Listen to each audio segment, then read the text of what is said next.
After years and years of vilifying millionaires, socialist gadfly Bernie Sanders prepares finally to release his tax returns, and guess what? Turns out he's a millionaire. We will analyze why socialists always seem to be so interested in accumulating wealth. Then, Candace Owens humiliates Democrats Ted Lieu and Jerry Nadler during congressional testimony. Bibi Netanyahu wins an historic third term in Israel. Ilhan Omar says more awful things. And the bloom is off the Pete Buttigieg rose. I'm Michael Knowles, and this is The Michael Knowles Show.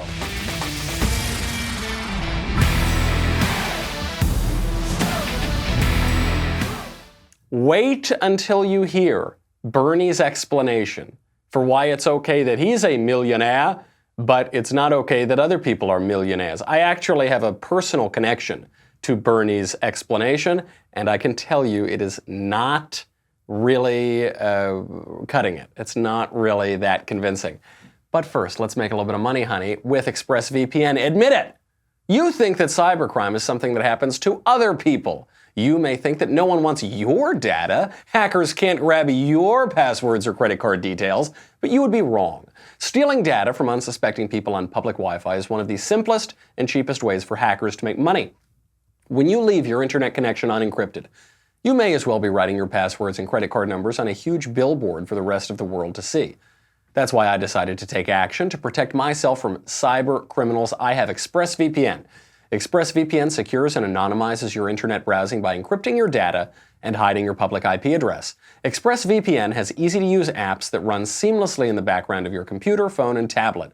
Turning on ExpressVPN protection only takes one click. Using ExpressVPN, I can safely surf on public Wi-Fi without being snooped on or having my personal data stolen. For less than $7 a month, you can get the same ExpressVPN protection that I've got. ExpressVPN is rated the #1 VPN service by TechRadar, comes with a 30-day money-back guarantee. Protect your online activity today. Find out how you can get 3 months free at expressvpn.com/Michael, M-I-C-H-A-E-L. That's expressvpn.com/Michael for 3 months free with a 1-year package. Visit expressvpn.com/Michael, M-I-C-H-A-E-L, to learn more. The time finally comes for Bernie Sanders to come clean. If you had to describe Bernie Sanders' campaign, Bernie Sanders' entire political career in just one word, how would you describe it? Millionaires, millionaires, millionaires, millionaires, millionaires and billionaires at the same time. Millionaires and billionaires, millionaires and billionaires, millionaires and billionaires, millionaires and billionaires, millionaire and billionaire, millionaires and billionaires, billionaires and millionaires. Enough is enough. Enough is enough. Enough is enough, Bernie. Enough of the lies. Guess what? It turns out Bernie Sanders is a millionaire. Of course he's a millionaire. He did an interview with the New York Times, and he says that now as he's preparing to run for president in 2020, he is finally going to release 10 years worth of his tax returns. Now you might say, Michael, Bernie Sanders ran in 2016. They all made such an issue about the tax returns. Surely Bernie Sanders has already released his tax returns, right? Wrong. No, no, no. As with everything when it comes to socialism, it's always different rules for you than they are for me. Tax returns for thee, but not for me. So Bernie Sanders, while he's been running for president now since, 2015, basically nonstop, he has released not even one tax return. He released a 2-page summary of 1 year of his tax returns. That's all we know about Bernie's tax returns right now. By the way, I don't care about tax returns. I don't care at all what any of the candidates have done in their tax returns. It does not interest me in the least. I don't think candidates should release their tax returns. There's just no reason for it. Now, why don't I care? I don't care because I don't care if you're really wealthy and want to run for office. I think that's a noble thing, that you've made a lot of money and then decide that you're going to stop making money for a period of time. You're actually going to lose some money to serve your country. I think that's a wonderful thing. I don't ever discourage rich people from running for office. Now, for the Democrats, of course, especially for socialists like Bernie Sanders, they ostensibly hate when wealthy people run for office. They're oligarchs. They're millionaires. They're billionaires. Until it turns out that you're one of those millionaire, billionaire, plutocrat oligarchs as well, aren't you, Bernie? So now the Democrats have made tax returns a big deal. Bernie Sanders is in this corner. He has to release his tax returns, so he's now trying to let it leak a little bit slowly. Bernie is a millionaire. I always knew Bernie was a millionaire. There were a number of reasons. In a very personal way, I know that Bernie Sanders has 3 houses. He has 3 homes. It's hard to have 3 homes if you're not a millionaire. I guess by definition you're a millionaire, especially where Bernie Sanders is living, if you have 3 homes. But the excuse is what's really incredible. So he says, I'm a millionaire. Yes, I'm a millionaire. Quote, I wrote a best-selling book. If you write a best-selling book, you can be a millionaire too. First of all, by the way, I have to say, not to tell tales out of school or anything, I did write a best-selling book. I wrote a #1 best-selling book. It was #1 on Amazon, total charts everywhere for a week and a half. I haven't made $1 million on that book. Bernie Sanders has made more money on his books than I have. Now, I assume his books were just bought by various Democrat political action committees and that sort of thing to float his presidential campaign. But still, the statement he made is not true. I wrote a best-selling book. If you write a best-selling book, you can be a millionaire too. I guess you can be. But how come that's okay for Bernie, but it's not okay for other people?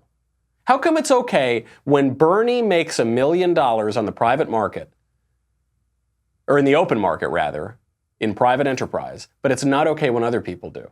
It's okay if you write a best-selling book, then it's okay to be a millionaire. But if you start a company that makes widgets, then it's not okay to be a millionaire. If you're a plumber who has a successful plumbing company, then it's not okay to be a millionaire. If you work in finance and you add liquidity to markets, then it's not okay to be a millionaire.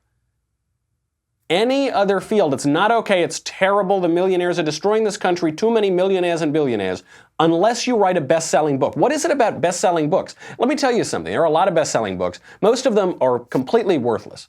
Bernie Sanders' book is completely worthless. He has added very little to society by producing that book. He's probably just damaged some forests by wasting trees.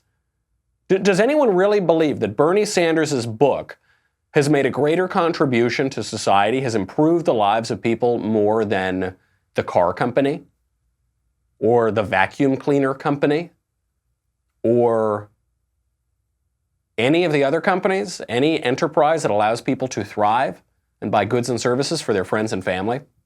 That's an amazing excuse. So I knew Bernie was a millionaire. I mean, I knew he wrote the book, so I knew he was a millionaire. But moreover, I knew Bernie was a millionaire because he just protests a little too much about socialism. This is the funny thing with socialism. We were talking about this. I was talking to sweet little Elisa about this, and she said, "But Mac, if Bernie's a big socialist, shouldn't he give away all of his money?" Of course he should. Sweet, sweet, sweet little Elisa. Of course. You're thinking too rationally. You're thinking too logically. You're accepting the premises of socialists at face value and following their ideas to a logical conclusion. That's not what socialism is about at all. That is certainly not what socialism is about. Socialism is not about giving away wealth. Socialism is about the acquisition of wealth. It is never about sharing wealth. Sharing wealth is called charity. People who want to share their wealth give money away to charity. They give it to the bum on the street, they give it to their church, they give it to nonprofit organizations and charities. Socialism is about accumulation. It's about the accumulation of wealth and the accumulation of power.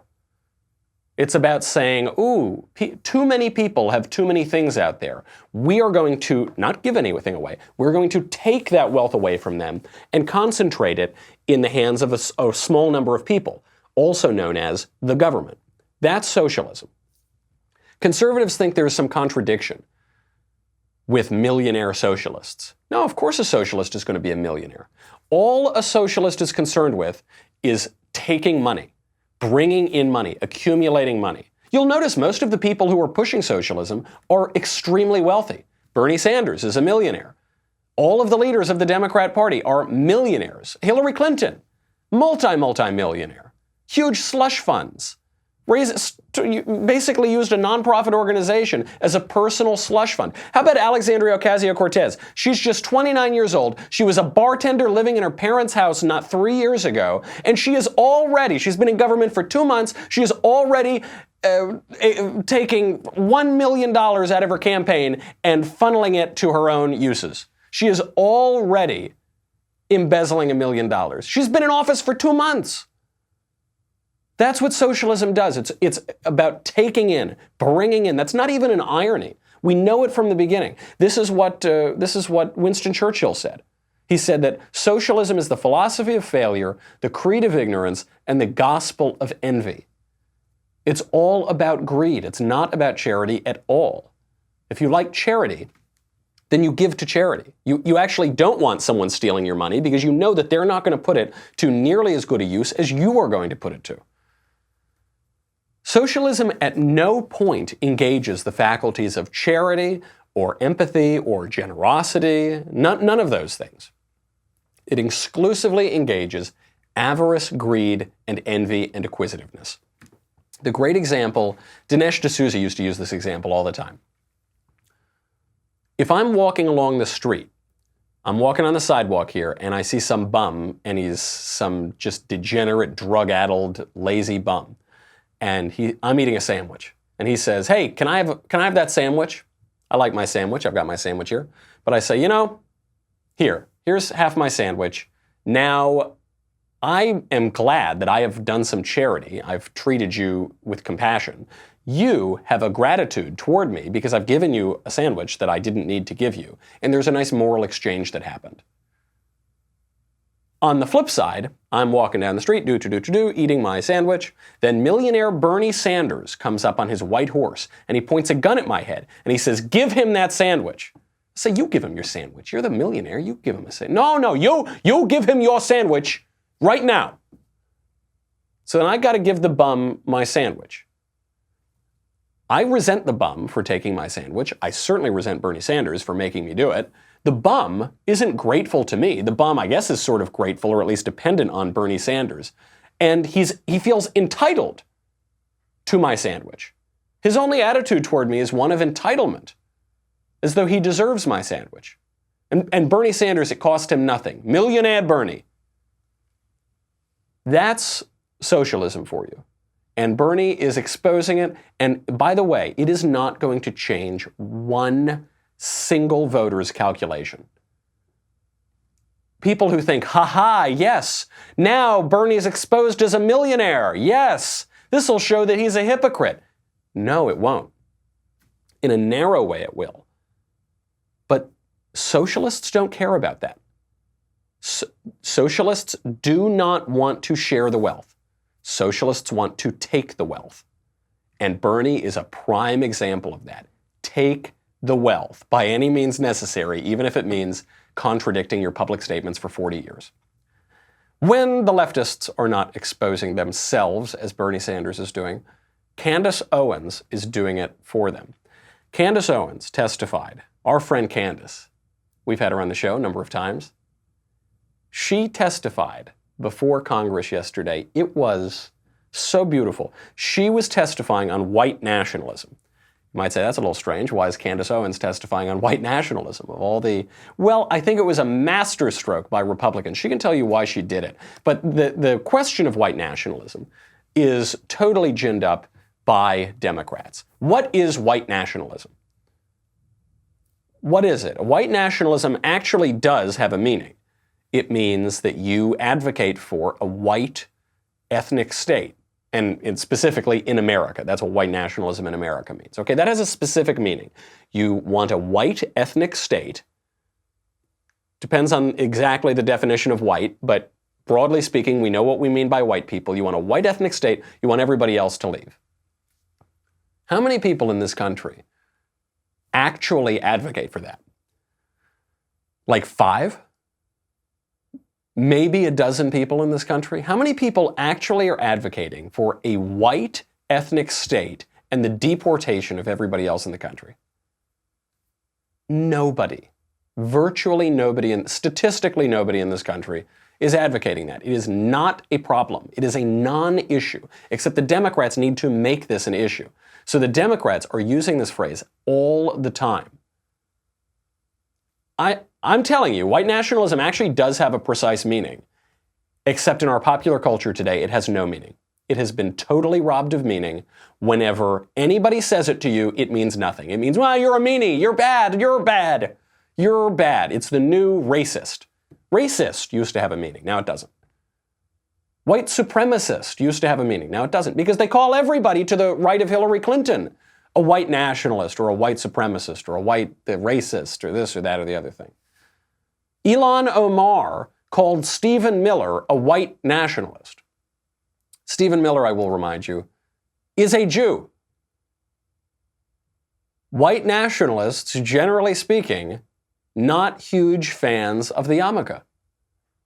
But she'll call Stephen Miller a white nationalist. And why does she do that? Because what you really mean by white nationalist, when the left uses it, is somebody with whom I disagree on basically anything. That's white nationalism. So they bring this term up. They've made this term very popular. They've been popularizing it a lot since 2016.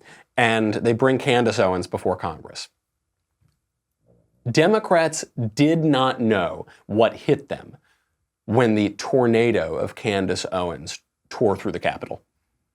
There isn't a single adult today that in good conscience would make the argument that America is a more racist or a more white nationalist society than it was when my grandfather was growing up.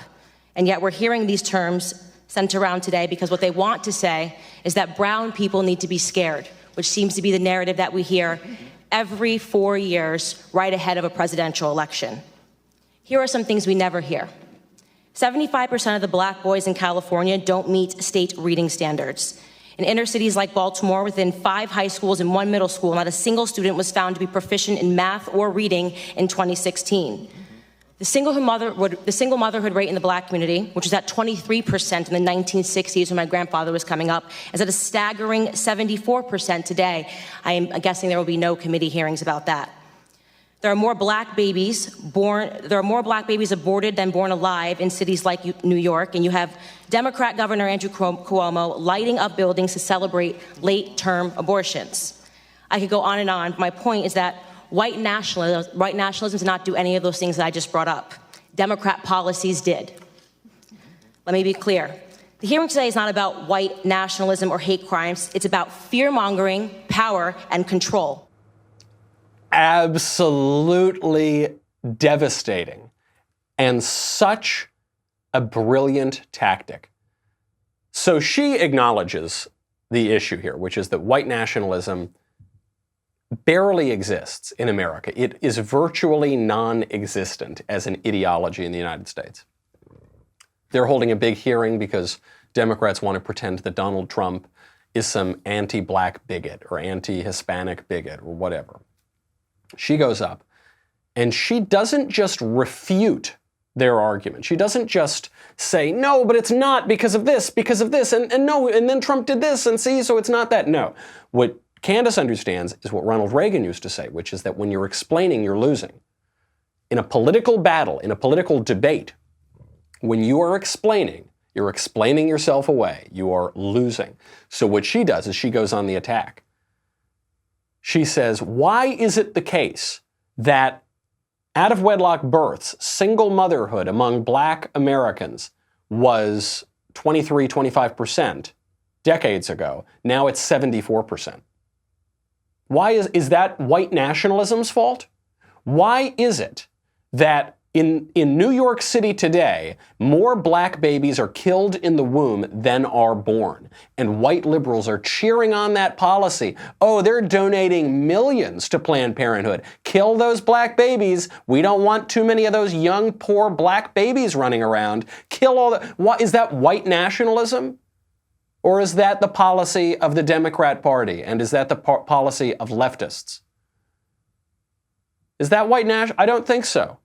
She goes on and on. Obviously, she could go on and on and on. Thomas Sowell has written several books on this exact point, which I suspect is where she got her arguments from.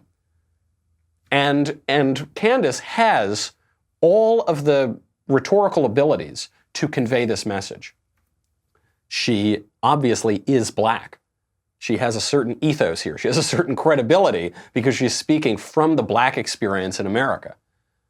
She has the pathos. She's very good at connecting emotionally to people.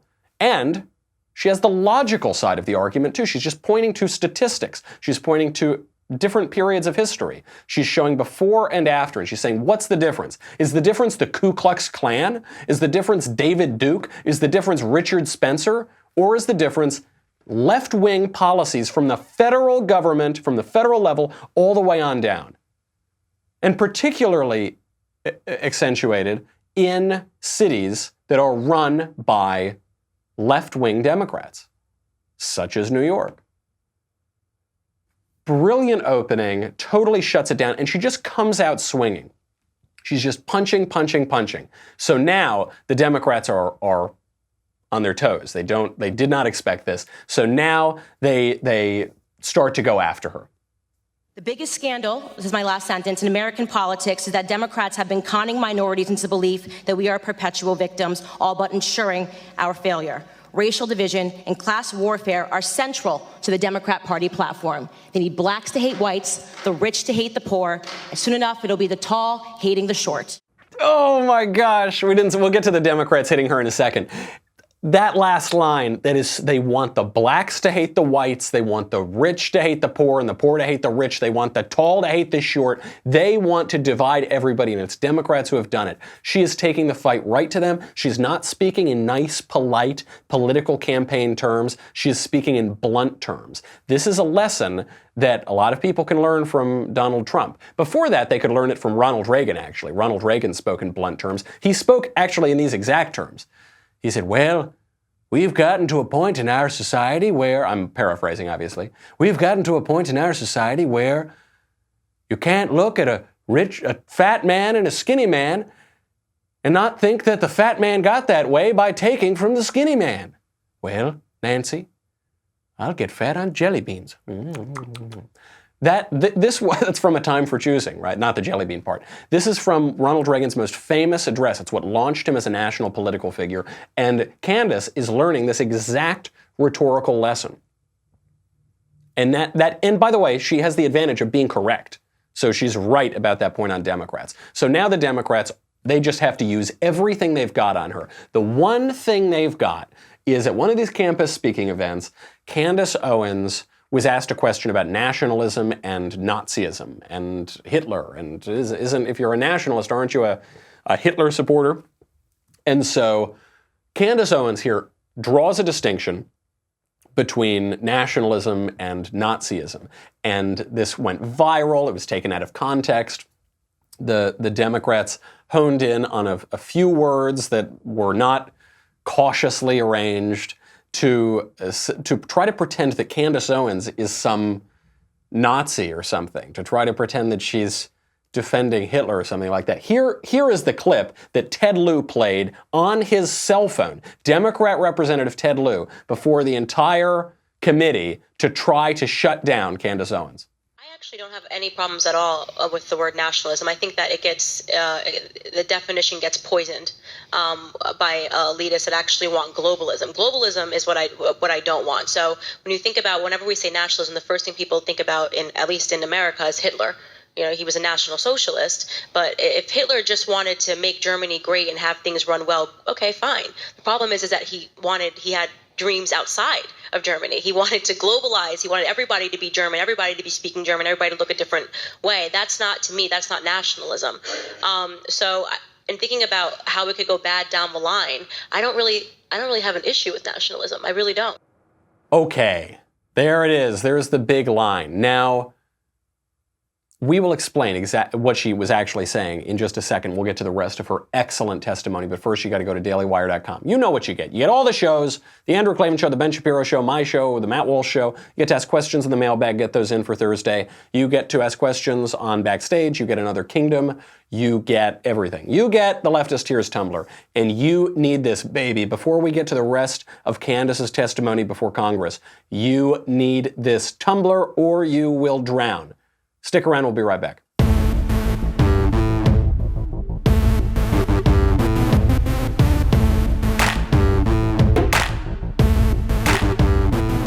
Okay, so Ted Lieu plays this. This is supposed to shut it down.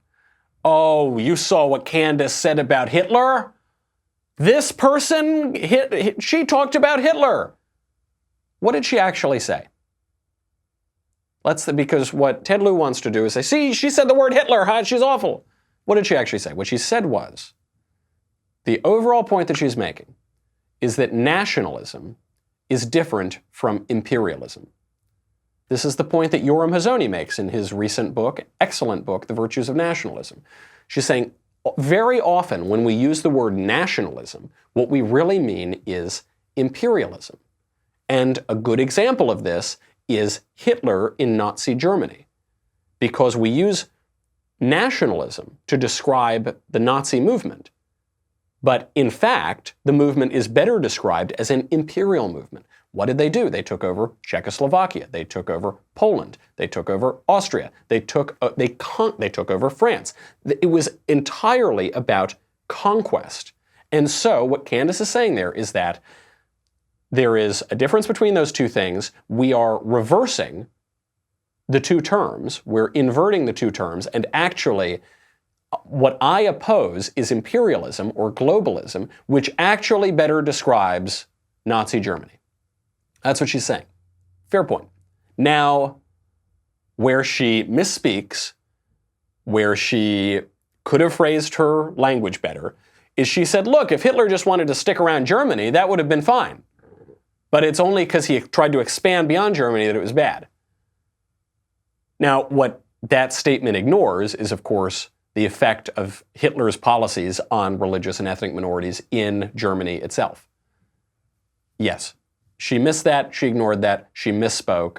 Unless you think that Candace Owens is advocating for the Night of the Long Knives, unless she's advocating for anti-Jewish policies all throughout Germany, if she's advocating for oppressing the Jews and other minorities in Germany, unless you think that, I think you have to conclude she misspoke. She's making a point that domestic policy is different than international policy. And the issue, by the way, she actually sort of addresses this point later, which is that the issue for Hitler is that the domestic policy is inextricable from the international policy. The domestic policy is an international policy. It's about expanding the size of Germany. That is the broader point. And by the way, when we think of the essence of the Nazi agenda, what do we think of? Do we think about certain policies within Germany? No, we think about the international policies. All of Nazism was fueled by imperialist ambitions. When you think of the Holocaust, what do you think of? You think of the smokestacks of Birkenau. You think of Auschwitz. Those places are not in Germany. Those places are in Nazi-occupied Poland. Some of the worst, most notorious concentration camps were in Poland, Czechia, France, Austria. Some as far as Ukraine, right? Some as far as Latvia, right? Those are quite far away from Germany. That is the point she's making. No one on earth believes that Candace Owens is defending Hitler. And yet, this is the best argument that the Democrats on this committee had against Candace Owens. And obviously she didn't have time to kind of explain it as we just did. She shuts this guy down in a way that really only she can. Nobody does this better than Candace Owens. Ms. Owens, I'm sorry. We just started recording. Would you like time to respond to that? Yes, I think it's pretty apparent that Mr. Lieu believes that black people are stupid and will not pursue the full clip in its entirety. He purposely presented an extracted clip. The witness will suspend for a moment. It is not proper to refer disparagingly or to a member of the committee. The witness will not do that again. Witness may continue. Sure, even though I was called despicable. Witness may not refer to a member of the committee as stupid. I didn't refer to him as stupid. That's not what I said. That's not what I said at all. You didn't listen to what I said. May I continue? Please. As I said, he is assuming that black people will not go pursue the full 2-hour clip. and he purposefully he cut off, and you didn't hear the question that was asked of me. He's trying to present as if I was launching a defense of Hitler in Germany, when in fact, the question that was asked of me was pertaining to whether or not I believed that whether or not I believed in nationalism, and that nationalism was bad. And what I responded to was that I do not believe that we should be characterizing Hitler as a nationalist. Oh my gosh, the best part of it, really. So, again, this is such a lesson. You have to learn this from Candace. Ted Lieu goes up, he's got his best shot. He's got this little tight clip where he's trying to make it look like Candace Owens is going out giving a speech defending Hitler. And instead of trying to explain right away, she said, well, I think it's pretty apparent that Ted Lieu thinks blacks are stupid. I think that's pretty apparent. Devastating, because he also does. She's completely right. He is assuming not just that black people are stupid, but that the American people are stupid. He's at least assuming that his constituents are stupid because they're not going to go look up the clip. They're stupid or they're lazy, I guess, is what he thinks. And so she calls him out on that, puts him on the defensive. Jerry Nadler, chairman of the committee, has to come out and say, no, I've got to defend Ted Lieu here. So he comes out and he says, you can't do that. You can't, that's not appropriate to use words like that. You can't disparage people. She says, I was just called despicable. What are you talking about? Is it appropriate to call a witness despicable? You just can't call a Congress. Okay. And he says, well, you called him stupid. She said, hey, Buster, you got wax in your ears? When did I call him stupid? Stupid is as stupid does, Jerry Nadler. Show me on the tape where I called him stupid. She didn't. She said, Ted Lieu clearly thinks black people are stupid.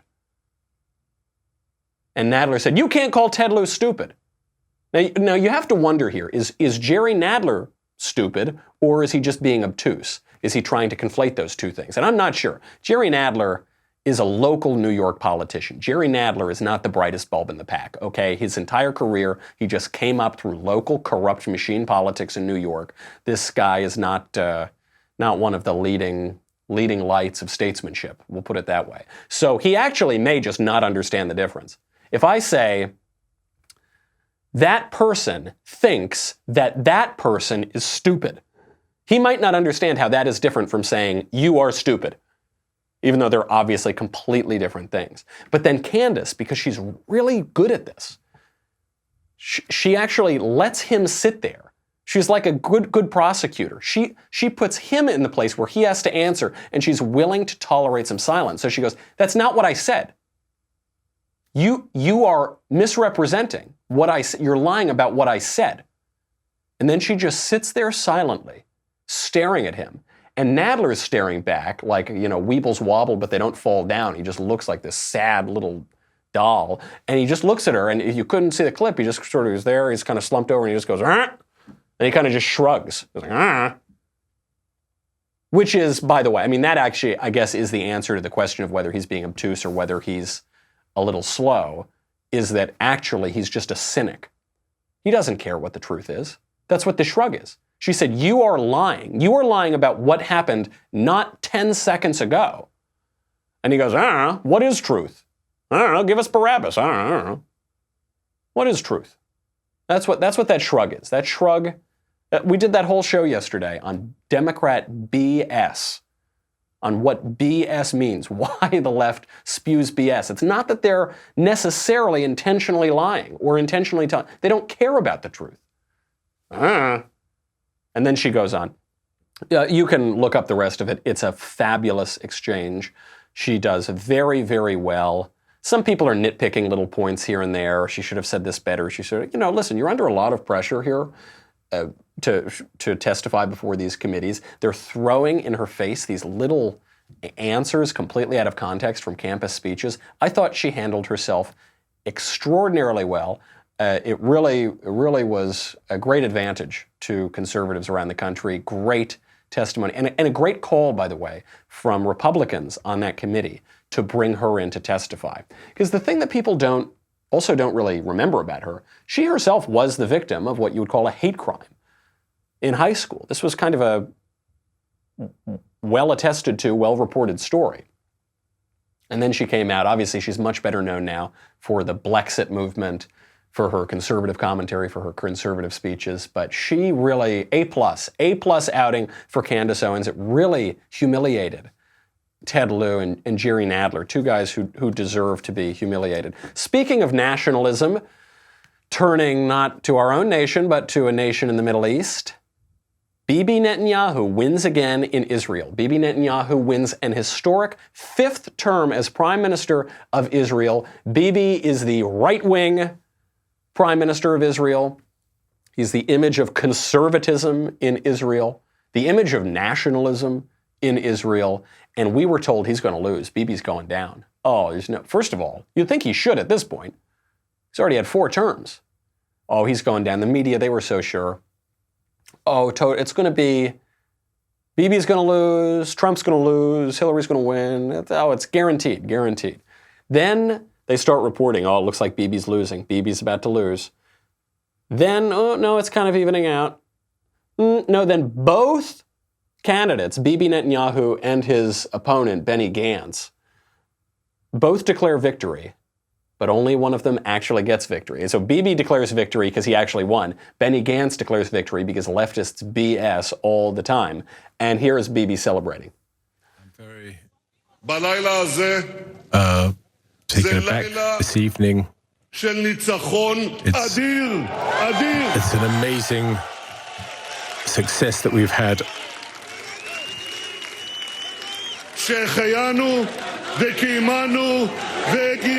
And we have come to this time.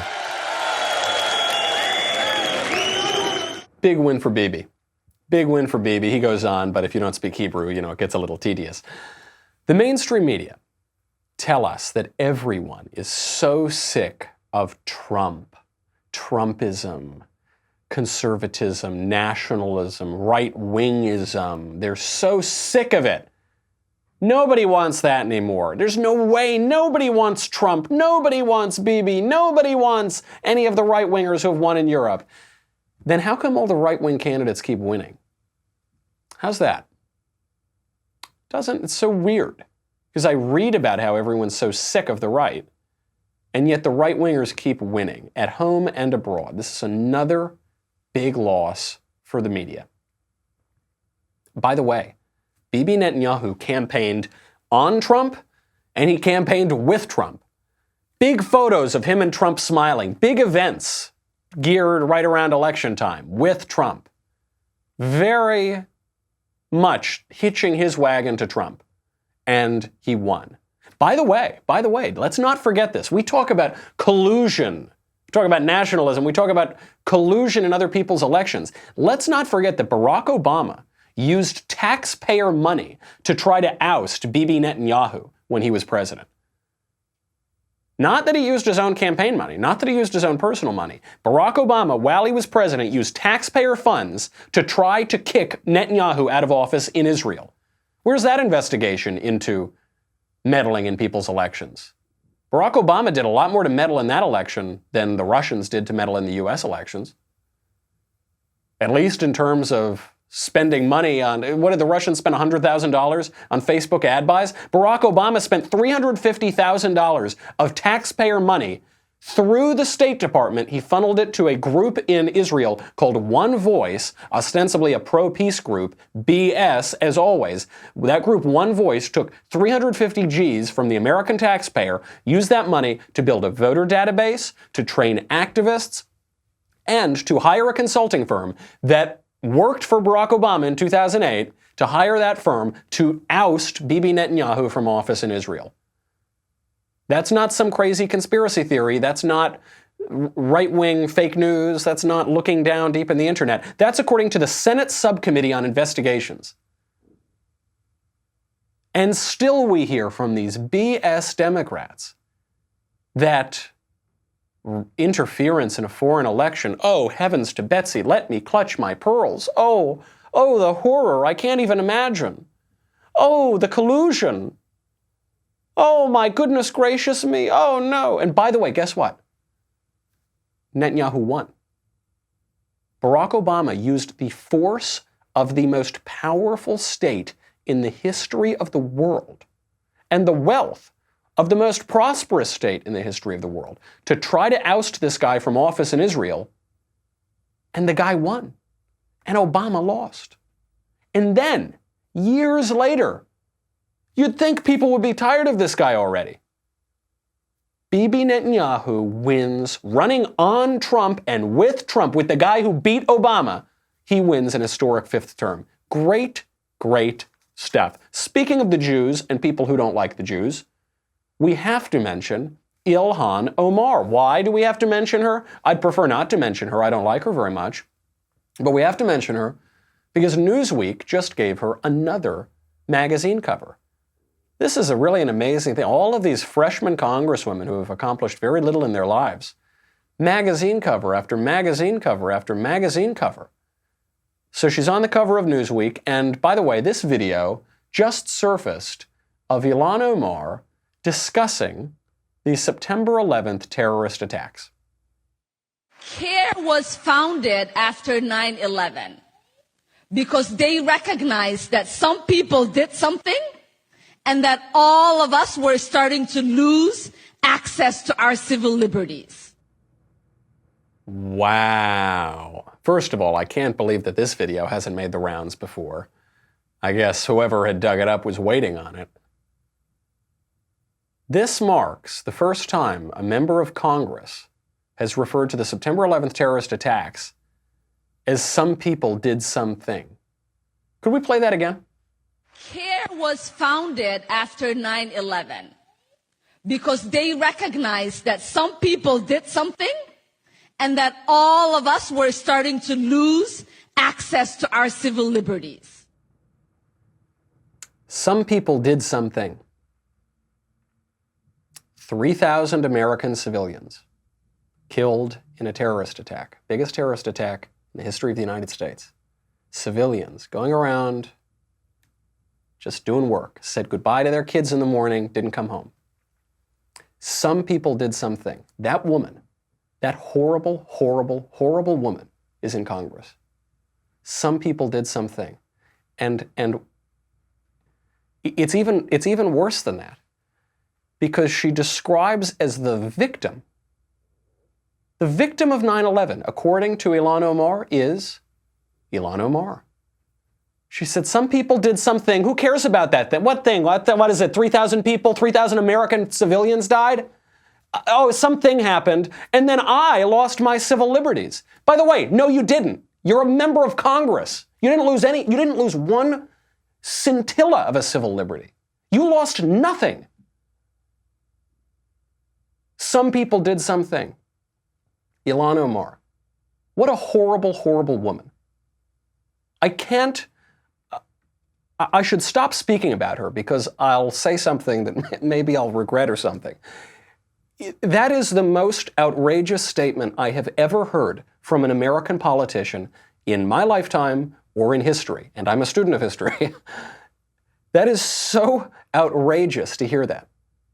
And this woman is being pushed, advocated by the left. She's being raised the cover of glossy magazines. She's a spokesman for the Democrat Party, for the left wing. She's doing it to defend the Council on American-Islamic Relations, which has been defined and categorized by the government of the United Arab Emirates as a terrorist group. It's got ties to the Muslim Brotherhood. It's got ties to Hamas. There she is, defending terrorists again. Again, she's done this before. She's defended people who tried to join ISIS, tried to get them lenient sentences. She defends terrorists, and then she describes the worst terrorist attack in U.S. history, 3,000 American civilians dead, as some people did something. Behold the Democrat Party. Behold the American left. Behold the Democrat Party. That's the face of it. You know, when you watch Candace Owens speaking, giving congressional testimony, you think, wow, this woman's really fired up. Oh, why is she so fired up? And then you watch her. You watch Ilhan Omar. You watch someone say something like that, and you think, wow, the stakes really are pretty high.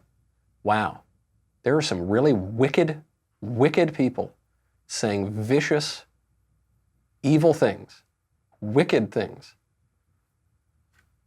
Behold the Democrat Party. That's our show. I'm flying out to Kansas City, Missouri. I'm going to be giving a speech tomorrow night at University of Missouri, Kansas City. Come check it out. The title is going to be Men Are Not Women. You would think you wouldn't have to defend this sort of thing these days, but you do, because it's 2019. So come check it out if you're there. Hopefully we'll be able to stream it. But if you're in town, I'd love to come see you. In the meantime, I'm Michael Knowles. This is The Michael Knowles Show. See you then.